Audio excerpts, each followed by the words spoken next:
My sister posted the photos at 11:47 on a Tuesday night. I know the exact time because I was still awake, still at my desk, still finishing a compliance report that was due by 8 a.m.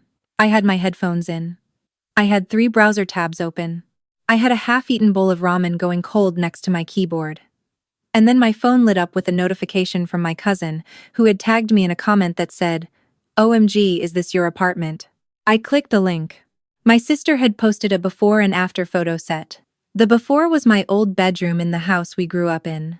The one I had been renting from my parents for 4 years. The one I had just moved out of 6 days earlier. She had staged it for the photo.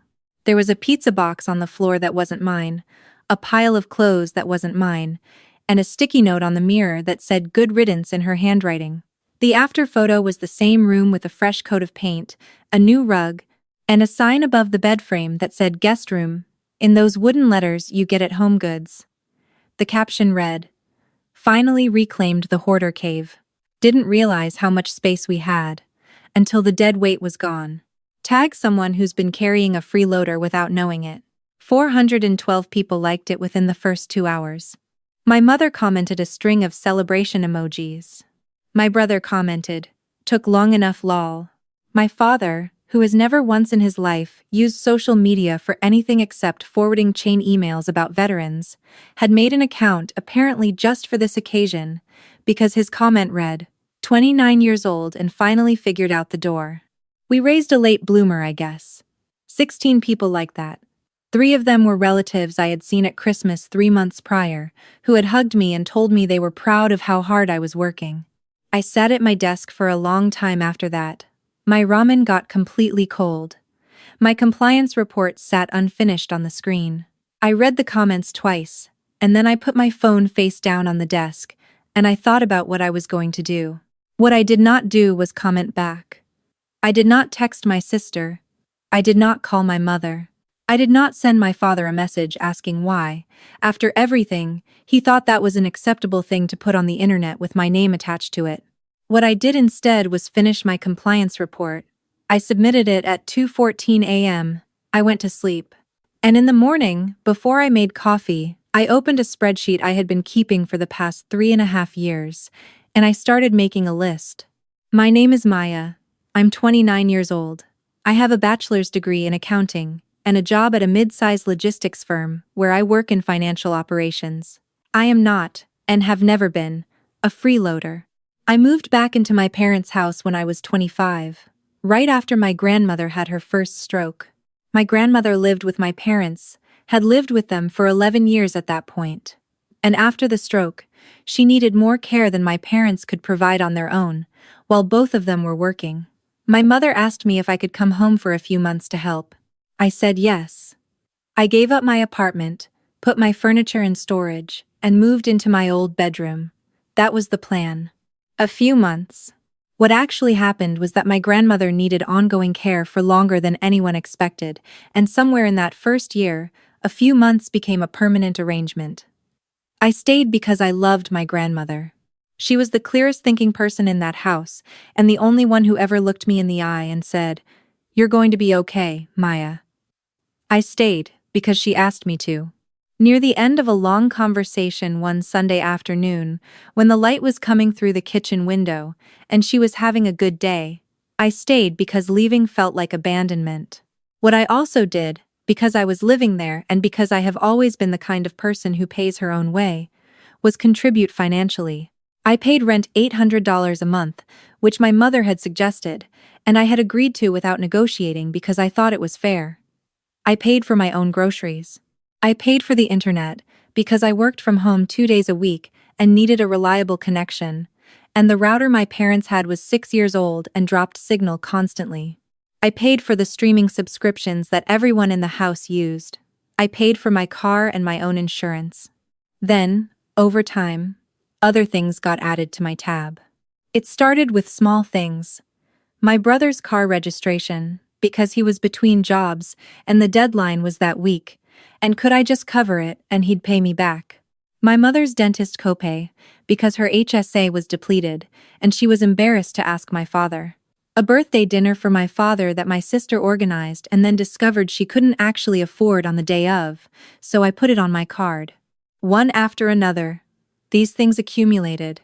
I kept a spreadsheet not because I was planning to collect, but because I needed to track my own finances, and I am meticulous by profession.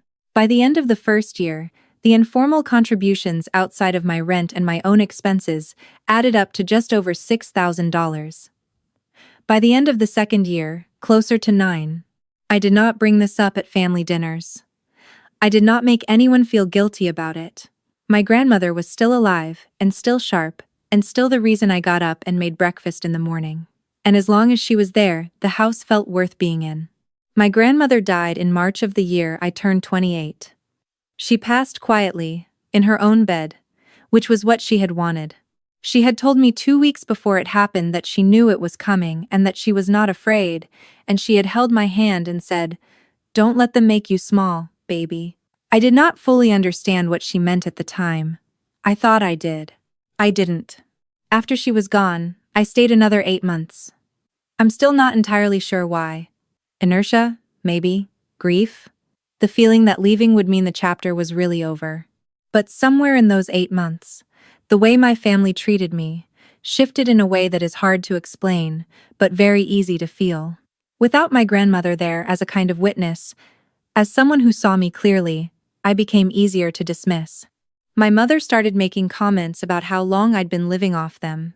My brother started referring to me at family gatherings as the one who's still here, with a tone that made it sound like a diagnosis.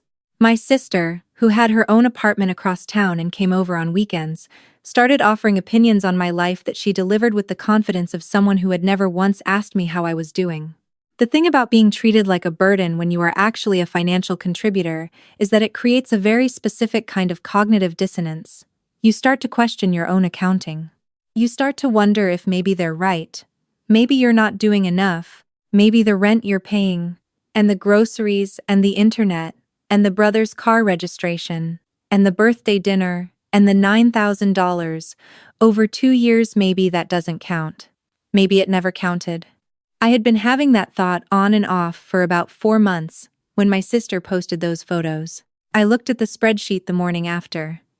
I looked at it for a long time. Then I made coffee, and I made a plan. The first thing I want to be clear about is that I did not do anything dramatic. I did not confront anyone. I did not write a long text message laying out everything I had contributed. I did not show up at a family dinner with printed receipts. I have seen that done. It doesn't work. People who have decided you are a burden are not going to be persuaded by evidence, because the belief was never based on evidence in the first place. What I did instead was quieter. And in my experience, quiet is a lot more effective than loud. I had already moved out by the time the photos were posted. I had been planning the move for 2 months, and I had executed it carefully, found an apartment, signed the lease, moved my things over a single weekend, while my parents were at my aunt's house 3 hours away. I had left a note on the kitchen table saying I had moved out and that I wished them well. I had not made a scene about it. I had not asked for a going-away dinner. I had just left. What I had not yet done was handle the administrative side of my life in that house. See, over 4 years, my name had ended up on a number of things. The internet account was in my name. I had set it up when I moved in because my parents didn't want to deal with the provider. The family streaming subscriptions were all under my email address and my card. My brother's car registration renewal reminder came to my phone because I had set up the online account for him 2 years ago when he couldn't figure out the website. My father's business had a general liability insurance policy I had helped him shop for 18 months ago, and, because he had run into a paperwork issue mid-process, I had ended up listed as the policy contact. None of this was sinister. It had just accumulated. The way things do when you're the person in the house who handles administrative tasks, because you're the only one who finds them manageable. The morning after the photo post, I started making changes. I called the internet provider and transferred the account out of my name. I had initially set it up as the account holder with my parents, as authorized users, a common setup when I'd helped them. I removed myself as primary and notified the provider that future billing would need to go directly to the occupying residents. I documented the call, I sent a follow-up email to confirm. The account did not cancel. It simply moved out of my name and off my card. Whatever happened next was between my family and the provider. I went through each streaming subscription. I canceled my individual accounts and noted in a document what I had been paying monthly. This was not done to hurt anyone, it was done because those were my accounts, on my card, and I had moved out. People cancel subscriptions when they move. That's normal. My brother's car registration renewal was 6 weeks out. I removed the reminder from my phone and deleted the saved account login from my browser. If he wanted to renew it, he had the information he needed. He was 26 years old.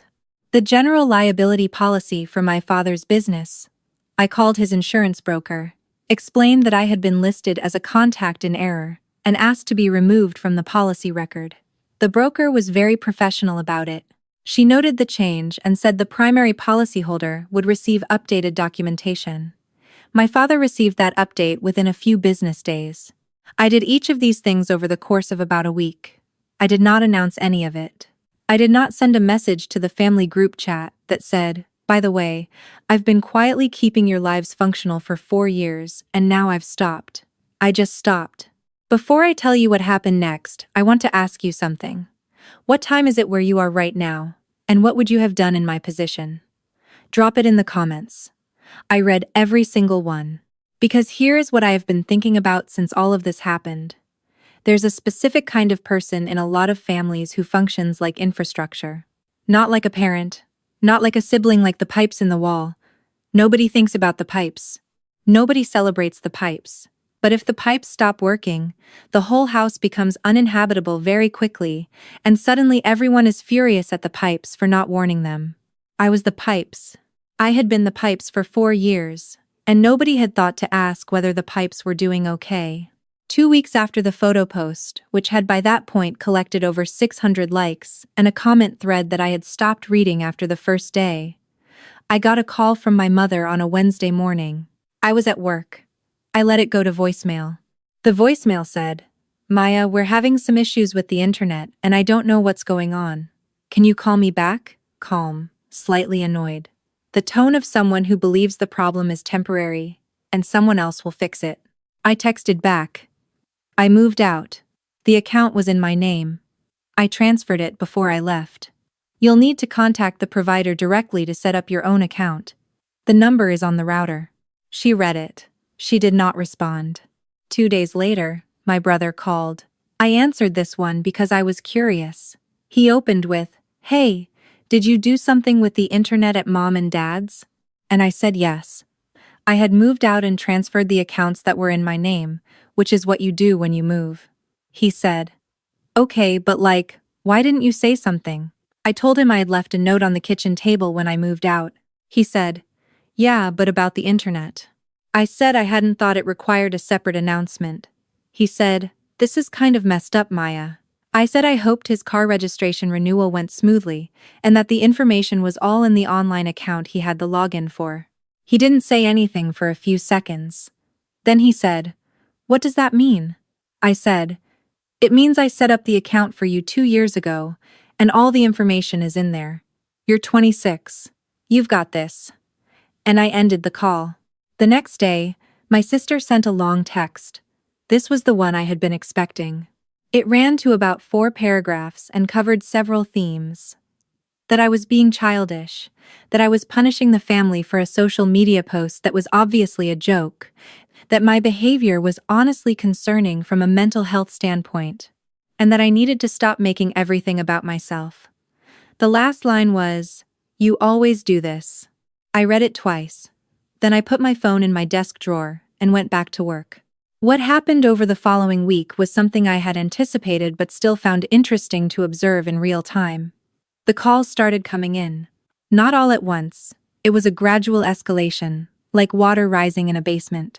My mother called twice more about the internet, then once about a streaming service, then once about something related to my father's business insurance paperwork that she couldn't quite explain, but needed me to look at. My father called once, which was notable because in 4 years of living in his house, he had called me maybe 5 times total. My brother called about his registration, which it turned out he had not logged in to handle and the renewal deadline had passed. My sister called and did not leave a voicemail. By the end of that week, I had 12 missed calls across the 4 of them. By the end of the following week, that number was 31. I want to be honest about something. I did not feel triumphant during this period. That's the version of the story that would be satisfying to tell, the part where I sat back and watched the chaos unfold and felt vindicated. But that's not actually what it felt like. What it felt like was tired. I had been in that house for 4 years. I had loved my grandmother in that house. I had eaten dinner at that table 3,000 times. The people calling my phone were people I had grown up with. And even when someone has hurt you, even when they have posted a good riddance caption about you on the internet, the weight of that history doesn't just dissolve.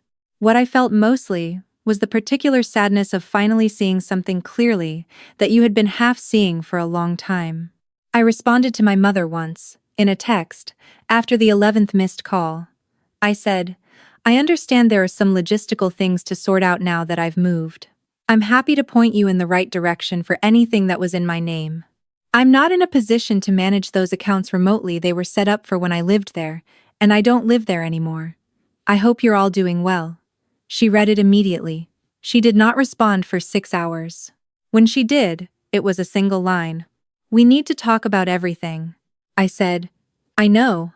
I'm not ready to do that yet. I'll let you know when I am."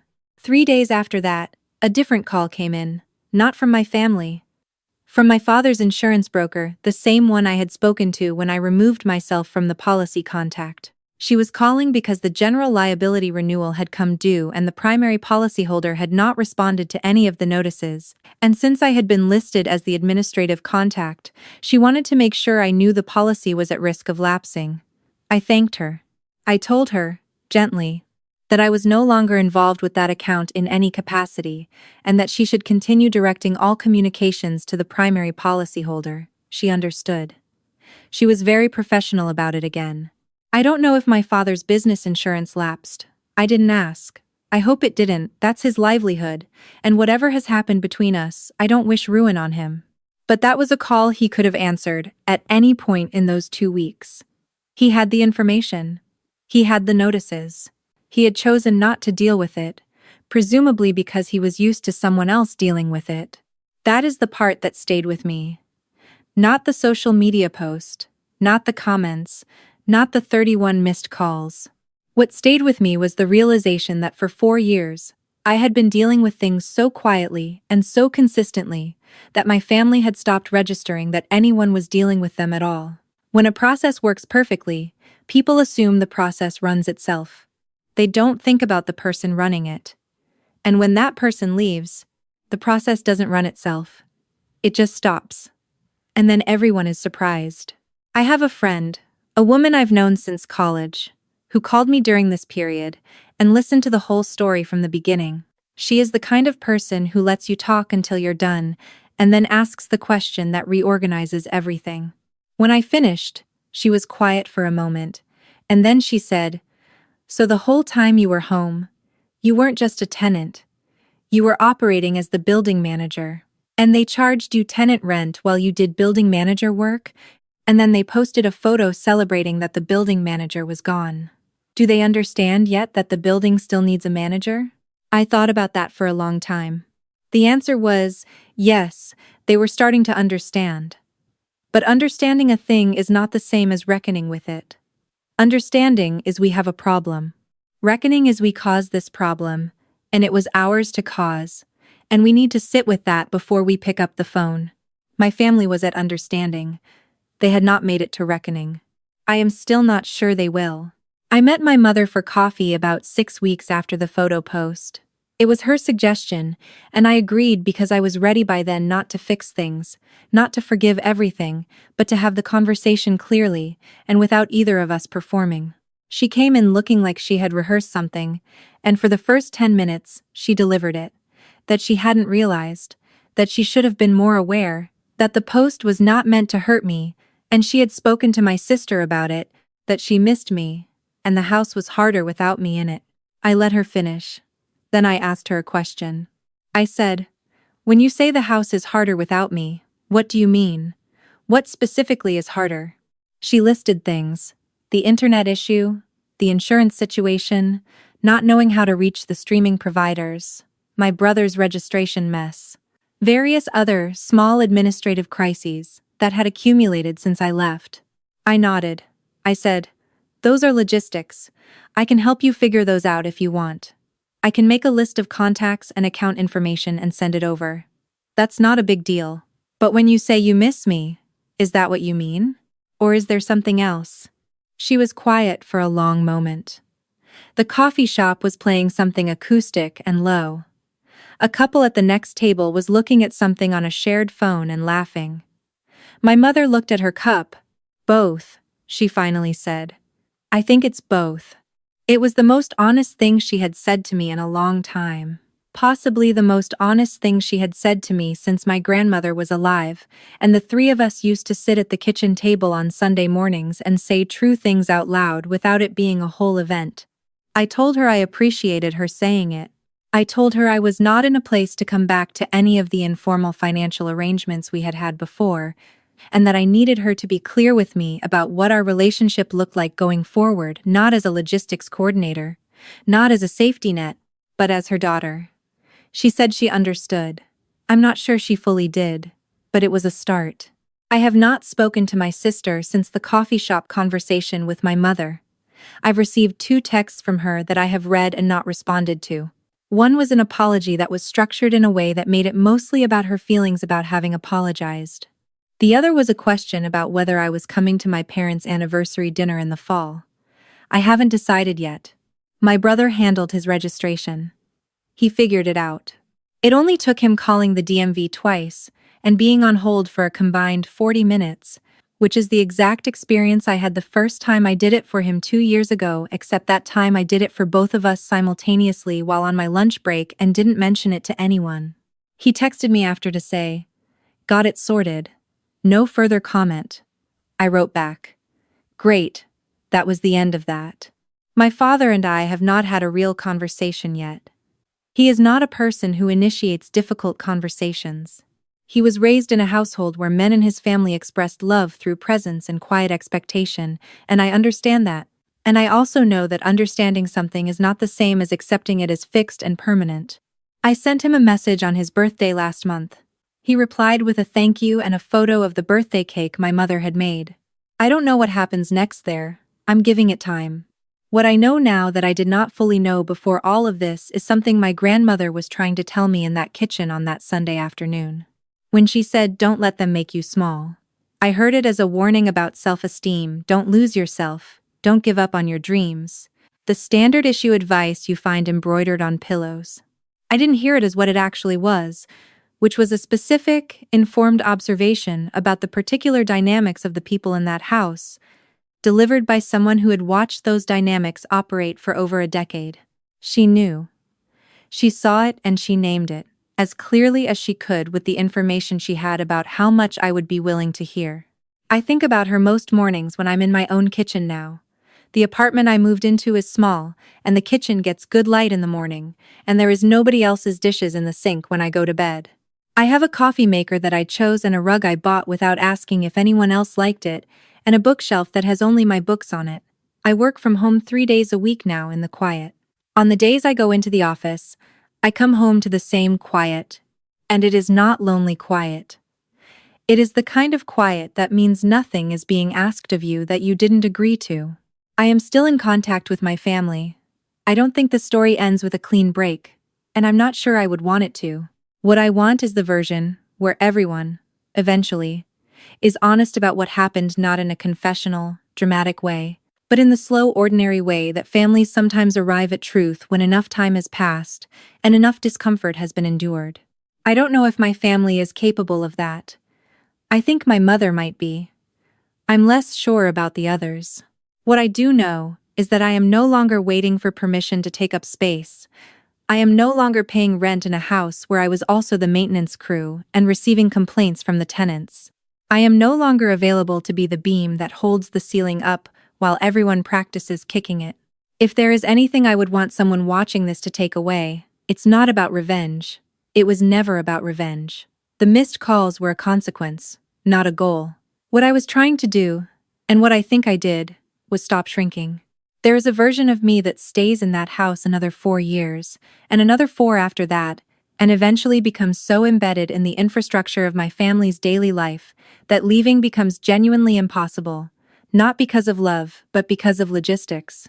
That version of me never finds out what her own kitchen looks like in the morning light. She never has a bookshelf with only her books on it. She keeps paying for things and being called a burden for it, and she learns to believe that both of those things can be true simultaneously, because that's what you learn when the people around you need you to believe it. I am not that version. And if your family only values you when you are useful, if the calls only come when something needs to be handled, if the appreciation only surfaces when the thing you are quietly providing goes away, then at some point you have to ask yourself the question that nobody in your family is going to ask for you. Are they missing you? Or are they missing what you were doing? Those are not the same question. And you deserve to know the difference.